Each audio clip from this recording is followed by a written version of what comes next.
जब मैं पहले दिन नई स्कूल में आई, मैंने अपने छोटे भाई को क्लास में सोते हुए देखा। उसके खराब अंकों के बारे में सोचकर मैं तुरंत उसके पास गई और उसका कान पकड़ लिया। पूरी क्लास हैरान रह गई क्योंकि उसका छोटा भाई स्कूल का बदमाश और शैतान लड़का था। शिक्षक भी उससे डरते रहते थे, लेकिन जैसे ही उसने मेरा चेहरा देखा, उसका रवैया तुरंत बदल गया। वह खुद उसकी डेस्क साफ करने लगा। यह देखकर सभी छात्र दंग रह गए। जब सभी इस बात की चर्चा कर रहे थे, तभी एक और नई छात्रा क्लास में आई, लेकिन किसी ने उस पर ध्यान नहीं दिया। सबकी नजरें लड़की पर ही टिकी थी। ये देखकर नई छात्रा के मन में जलन भर गई। वह लड़की को सबक सिखाने के इरादे से उसके पास गई, लेकिन जैसे ही लड़की ने उसकी तरफ देखा, उसकी तेज नजरों से वह डर गई और शर्मिंदा होकर अपनी सीट पर लौट गई। दोपहर के भोजन के समय एक अमीर परिवार का लड़का लड़की के पास आया और अपने प्यार का इजहार कर दिया। लड़की ने बिना किसी झिझक के उसे मना कर दिया। तभी उसका छोटा भाई वहाँ आया और बोला कि वह उसकी सीट पर बैठा है। लड़के ने जवाब दिया कि सीट पर उसका नाम नहीं लिखा है। लड़ाई की आशंका से लड़की ने जल्दी से अपने भाई को दूसरी मेज पर ले गई, लेकिन उस लड़के को लगा कि लड़की स्कूल के गुंडे से डरती है। उसने लड़की से कहा कि वह उसकी रक्षा करेगा और उसे उस गुंडे से दूर रहने की सलाह दी। लड़की बस मुस्कुरा दी। लड़की की लोकप्रियता देखकर नई छात्रा की जलन और बढ़ गई। वह प्रिंसिपल के पास गई और आने वाली परीक्षा में धांधली करने को कहा। उसकी योजना थी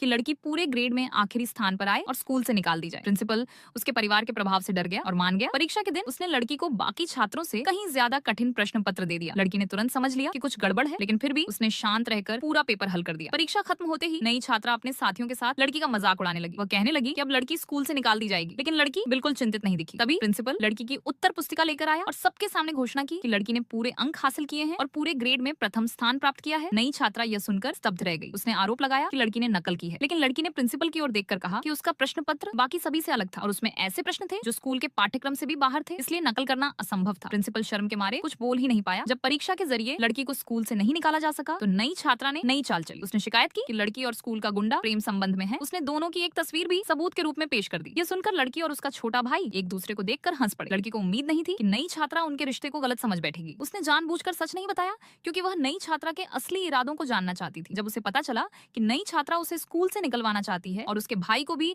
फंसाने की योजना बना रही है, तो वह गुस्से से भर गई। उसने बिना देर किए नई छात्रा के गाल पर एक जोरदार थप्पड़ मार दिया। नई छात्रा क्रोधित हो गई। उसे विश्वास नहीं हो रहा था कि लड़की ने सबके सामने उसे थप्पड़ मार दिया। प्रिंसिपल ने लड़की से माफी मांगने को कहा, लेकिन उसने साफ इनकार कर दिया। फिर उसने अपने भाई के कंधे पर हाथ रखा और सबके सामने घोषणा की। अगले पार्ट देखने के लिए लाइक कर